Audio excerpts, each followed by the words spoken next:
let's talk about antimicrobacterial drugs.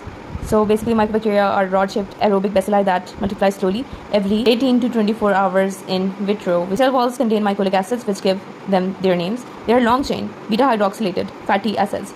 Mycobacteria will produce highly lipophilic cell walls that stain purely with gram stain, and then the bacilli are not decolorized easily by organic solvents. So TB is the leading infectious cause of death worldwide. And what types do we have? We have increasing in frequency are diseases caused by non-tubercular mycobacteria or NTM.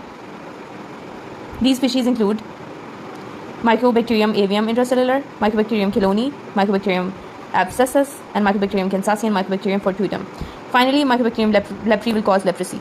The treatment generally includes 4 first-line drugs, PIRE or RIPE, which are pyrazinamide, isoniazid, rifampin, and ethambutol. So these are the first-line drugs. Second-line drugs are typically less effective.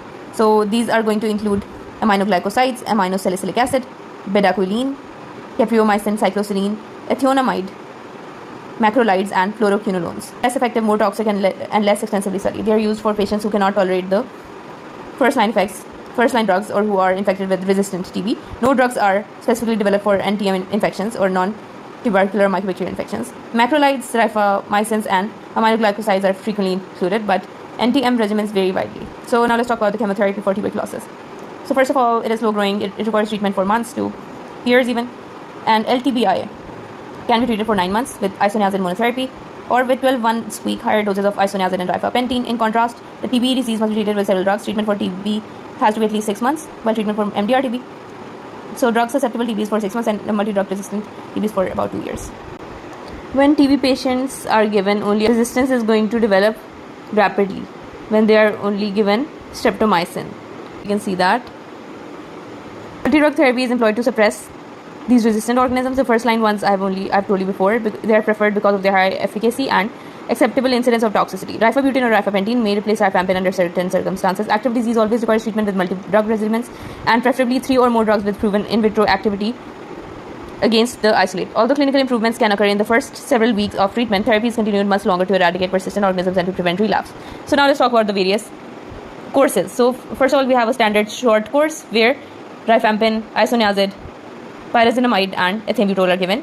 And for 2 months, we have an intensive phase, and for the rest 4 months, we have a continuation phase where only isoniazid and rifampin are given.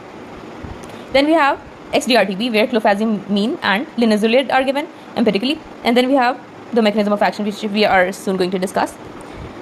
Okay, so once susceptibility data is available, the drug regimen can be individually tailored. Second-line regimens for multi-drug resistant TB resistant to at least isoniazid and rifampin, will include an aminoglycoside. So this was for the second-line regimen. Okay, so streptomycin, kanamycin, or amikacin is going to be included for second-line regimen. Or capreomycin can also be included. All injectable agents are here. A fluoroquinolone, typically levofloxacin or moxifloxacin. Any first-line drugs that remain active, and 1 or more of the following: cycloserine, ethionamide, and para-aminosalicylic acid. For extensive drug-resistant therapy, we are going to give clofazimine and linezolid or CL empirically. Patient adherence can be low when multi-drug regimens last for 6 months or longer, but we can do DOTS for that, which is directly observed therapy, where the doctor is going to directly observe the patient while he is taking in the medicine. It decreases the drug resistance and improves the cure rate. Now let's talk about isoniazid more extensively. It is given along with rifampin. It is one of the first-line drugs of TB. So now let's talk about its mechanism of action. So here I have written it. It is a prodrug which is activated by catalase peroxidase. CatG is going to activate the drug or isoniazid, which is going to activate isoniazid, and it is going to target the ACP reductase or isoniazid A plus beta ketoacyl ACP synthase or Cas-A. This is which is going to be responsible for making mycolic acid. So it is activated by catalase peroxidase, and isoniazid is a prodrug which is activated by catalase peroxidase. It is going to target the ACP reductase or acyl carrier protein reductase INHA and beta ketoacyl ACP synthase Cas-A. They are essential for the synthesis of mycolic acid, and inhibition of mycolic acid will lead to a disruption in the bacterial cell wall. Now let's talk about the spectrum of antibacterial spectrum. So for that, we are going to have M. kansasii and N. tuberculosis. Most of the NTM are resistant to INH. And the drug is particularly effective against rapidly growing bacilli, and it's active against intracellular organisms as well. Now let's talk about resistance, which is going to follow the chromosomal mutation or deletion of catalase reductase, catalase peroxidase sorry, और katG के अंदर mutation होगी, और varying mutation of the acyl carrier proteins. So that is for the number 2 cause of resistance. So first of all we have mutation of CAT-G, then we have mutation of ACP, and then we have the overexpression of the target enzyme isoniazid A or ACP carrier protein reductase. So cross resistance may occur between isoniazid and ethionamide, which was the second light drug. In rapid acetylators, isoniazid has a short half-life, and in slow acetylators it has a long half-life of 3 hours. In rapid acetylators it has a short half-life of about 1 hour. Now let's talk about its pharmacokinetics. It is readily absorbed after oral administration. Absorption is impaired if taken in with food or particularly high-fat meals. The drug is going to diffuse into the body fluids, cells, caseous material, which is necrotic tissue, resembling cheese that is reduced in tuberculous lesions. Drug concentrations in the CSF are similar to those in the serum. Isoniazid will undergo an acetylation and hydrolysis, resulting in inactive production of isoniazid products. Isoniazid acetylation is genetically regulated with fast acetylators exhibiting a 90-minute serum half-life as compared to 3 to 4 hours for slow acetylators. Excretion is through the glomerular filtration and secretion, predominantly as metabolites. Slow acetylators will excrete more of the parent compound. Then we have adverse effects of the isoniazid. Hepatitis is the most serious adverse effect because it goes to all of the tissues. If hepatitis is unrecognized and if isoniazid is continued, then it can be fatal. Incidence increases with age, greater than 35 years old, among patients who also take rifampin or among those who drink alcohol. So it is going to be more common in patients who take rifampin and those who drink alcohol. Peripheral neuropathy, manifesting as paresthesia of the hands and feet, will appear to be due to a relative pyridoxine deficiency or vitamin B6 deficiency caused by isoniazid. This can be avoided by daily supplementation of vitamin B6. CNS adverse effects can occur, including convulsions in patients prone to seizures. So hypersensitivity reactions with isoniazid will include rashes and fever, and isoniazid will inhibit the metabolism of carbamazepine and phenytoin or CP.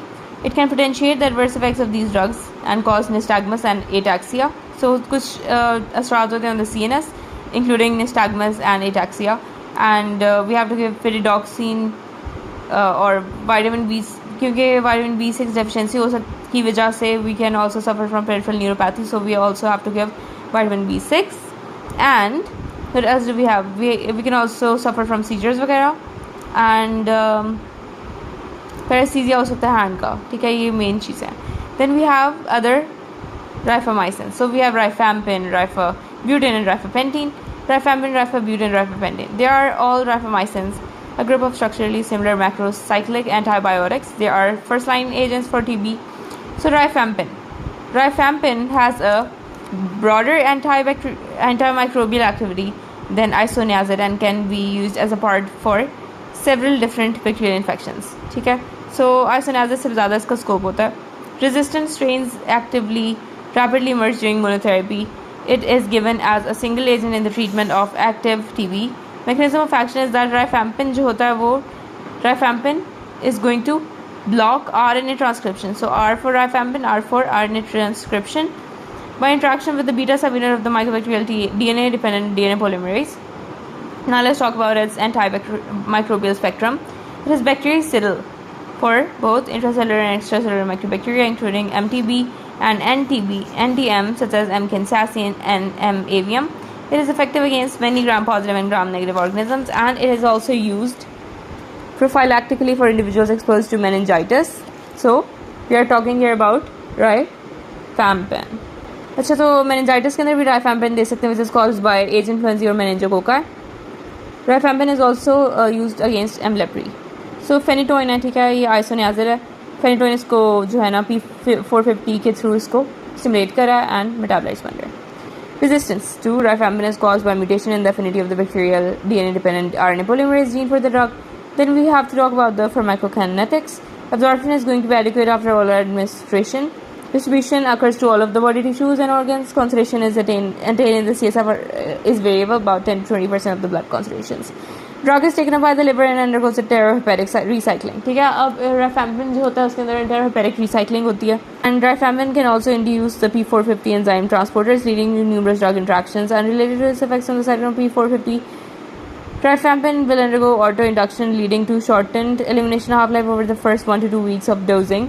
Elimination of rifampin and its metabolites is primarily through the bile and into the feces. Small percentage is cleared in urine.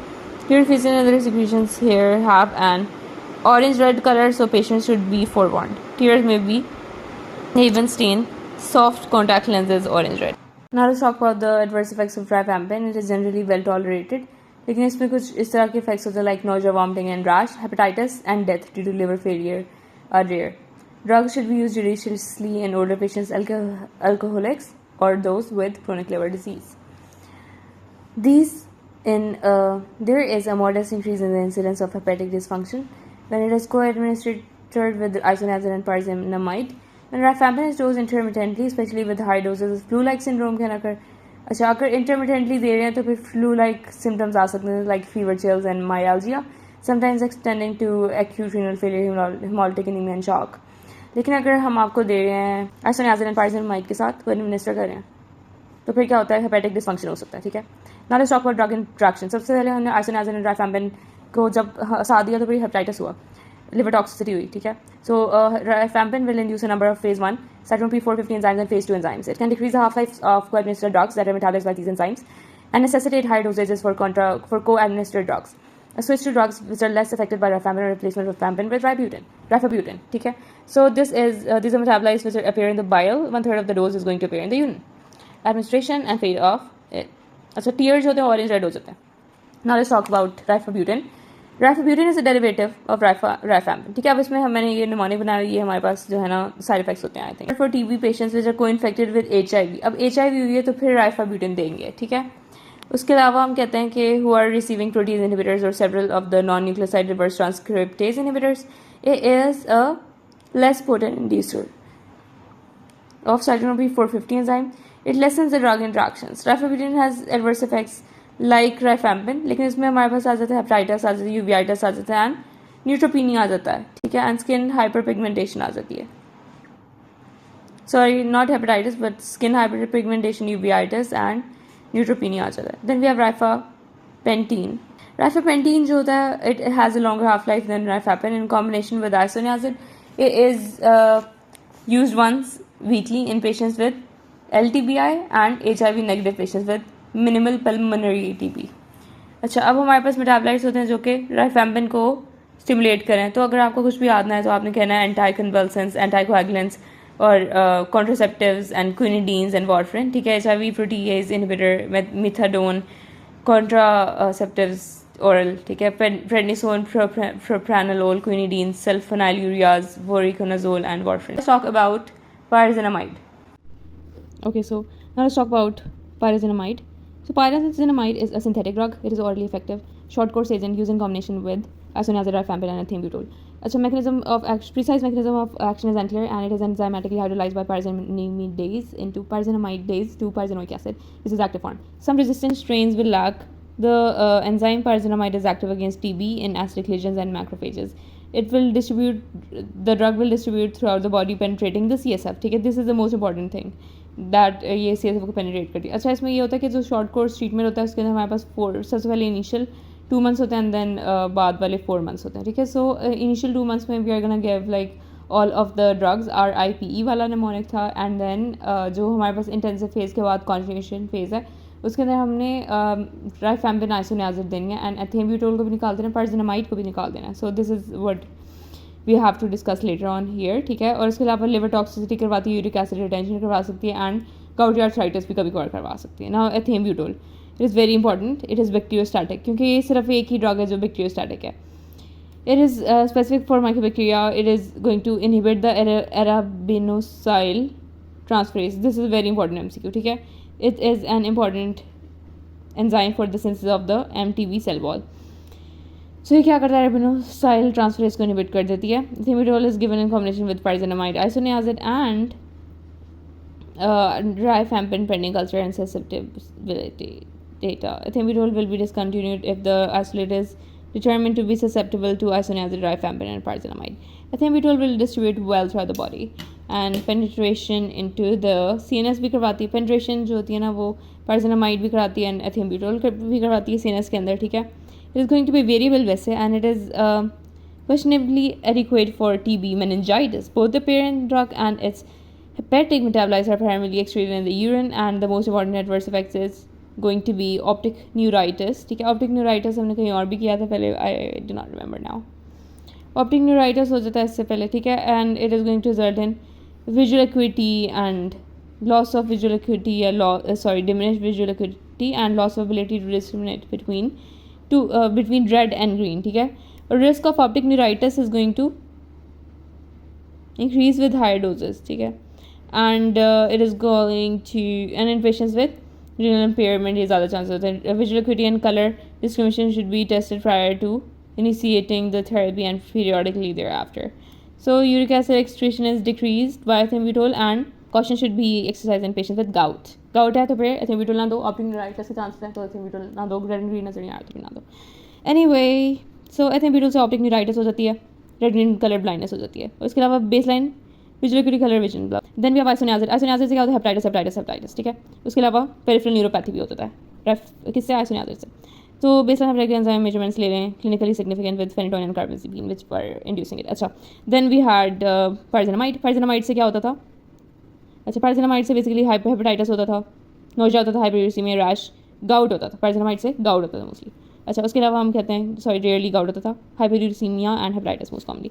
और फिर राइफैम्पिन से हमारे पास red orange colour का urine वगैरह होता है, secretions. Hepatitis या upset, rash फ्लूराइक syndrome भी होती है, significant interaction with several drugs. ठीक है, now let's talk about alternative second line drugs. तो सबसे पहले हमारे पास स्ट्रेप्टोमाइसिन आ गई. ठीक है, पैरामाइनोसैलिसिलिक एसिड आ जाती है, कैप्रियोमाइसिन आ जाती है, साइक्लोसिलिन आ जाती है, थियोनामाइड आ जाती है, बेडाक्यूलिन आ जाती है, fluoroquinolones and macrolides are the second line drugs. ठीक है, they are less effective and they are going to be more toxic than the first line agents. Streptomycin aminoglycoside antibiotic होती है जो कि प्रोटीन सिंथेसिस को इनहिबिट करती है. ठीक है, streptomycin will inhibit the protein synthesis. It was one of the first effective drugs for TB action due to streptomycin resistant organisms being treated with kanamycin और amikacin, to which these bacilli usually remain susceptible. Then we have para aminosalicylic acid which is going to inhibit the folic acid synthesis, और ये use होती है MDR TB के अंदर, multi drug resistant TB के अंदर. कप्रियोमाइसिन भी इनहिबिट करती है protein synthesis को. C and S are going to inhibit the protein synthesis. Paramagnetic acid is the only thing that is gonna inhibit the folic acid synthesis. So capreomycin is going to inhibit protein synthesis similar to the streptomycin, which was an aminoglycoside. Capreomycin is primarily reserved for the treatment of NDR TB. Careful monitoring of the renal function and hearing is necessary to minimize the nephrotoxicity and ototoxicity. So capreomycin ototoxicity करवा सकते हैं, nephrotoxicity भी करवा सकते हैं. Cycloserine is an orally effective TB static drug that disrupts the D-alanine incorporation to the bacterial cell wall. It distributes throughout the body fluids including the CSF. It is primarily excreted unchanged in the urine. Accumulation will occur with renal insufficiency. Adverse effects will include CNS disturbances like lethargy, difficult concentration and anxiety and suicidal tendency. यानी आपको depression शुरू हो गया क्योंकि आपने शुरू की साइक्लोसिलीन. ठीक है, डिप्रेसिव ड्रग है. सीजर्स भी हो सकते हैं, यानी ब्रेन के अंदर सीएनएस के अंदर पेनिट्रेट कर जाती है तो फिर सीजर्स हो जाएंगे. When cycloserine then no D-alanine in the cell wall which is going to cause depression. Ethionamide is the structural analogue of isoniazid. Mycolic acid synthesis को इनहिबिट करता है.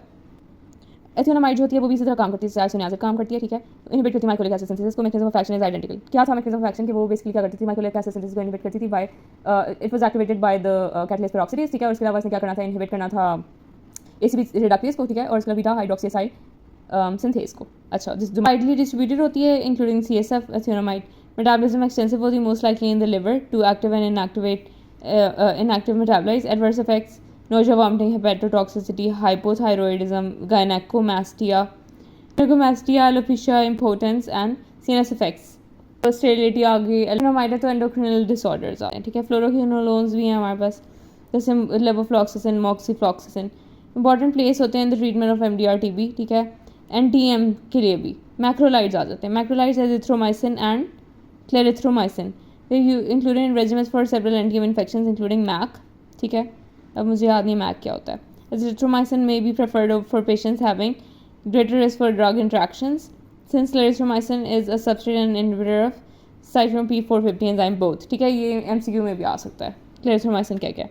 बेडाक्विलीन जो होती है हार्ट के ऊपर कोई असर करती है. It is a diaryl quinoline. It is an ATP synthase inhibitor approved for MDR TB treatment. Bedaquiline is given orally and it is active against many types of Mycobacteria. It has a box warning for QT prolongation and क्या करता है, ATP synthase को inhibit करता है. QT prolongation monitoring of ECG is recommended.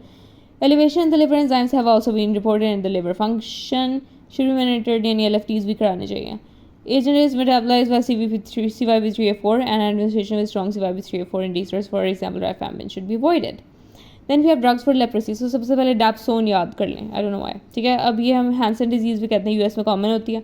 It is a much larger problem, guys. अच्छा, उसके अलावा हमारे पास leprosy can be effectively treated with dapsone plus rifampin. अच्छा, then we have dapsone. Dapsone जो होता है, it is structurally related to the sulfonamides and it is going to inhibit the dihydroteroid synthase in the folate synthesis. अच्छा, sulfonamides क्या करते थे? Dihydroteroid synthase को inhibit करते थे. तो हमारे पास जो dapsone है वो भी डाईहाइड्रोटेरोइड सिंथेज को इनहिबिट कर रही है. ठीक है. अच्छा, और इसके अलावा बैक्टीरियोस्टैटिक होती है for mycobacterial leprae. Resistant strains must be encountered. Dapsone is given in the treatment of pneumonia and by Pneumocystis cerevisiae or Pneumocystis carinii. In immunosuppressed patients, the drug is well absorbed from GIT and is distributed throughout the body and high concentration in the skin. The parent will undergo hepatic acetylation. Both parent drug and metabolites are eliminated in the urine. Adverse effects are going to include hemolysis. Dapsone का क्या adverse effect होगा? Hemolysis हो जाएगी, ठीक है, और मेथीमोग्लोबिन्यूरिया हो जाएगा, और इसके अलावा पेरिफेरल न्यूरोपैथी भी हो जाएगी. ठीक है, specially in patient with glucose 6 phosphate dehydrogenase deficiency haemolysis हो जाएगी. ठीक है. Then we have clofazimine. Clofazimine basically हम लिंजलिन के साथ देते हैं. ठीक है, और आई डू नॉट रिमेंबर किस चीज़ में देते थे. एक फेनाजाइन डाई होता है ये. mechanism of action may involve binding to DNA, although alternative mechanisms have been proposed. Redox properties may lead to the generation of cytotoxic oxygen radicals that are toxic to the bacteria. Clofazimine is bactericidal to M. leprae. It has potentially useful activity against MTB and NTM. It is recommended by WHO as a part of shorter regimen 9 to 12 months for MDR-TB. ठीक है. उसके अलावा following oral absorption, it accumulates in the tissues, allowing intermittent therapy but does not enter the CNS. ठीक है. Clofazimine CNS के अंदर नहीं जाएगी. Patients typically develop a pink to brownish black discoloration of the skin. Should be अच्छा, clofazimine skin को ख़राब करिए और rifabutin स्किन को hyperpigmentation करिए. लेकिन clofazimine तो pink to brownish कलर कर देगी स्किन का. Should be informed of this in advance.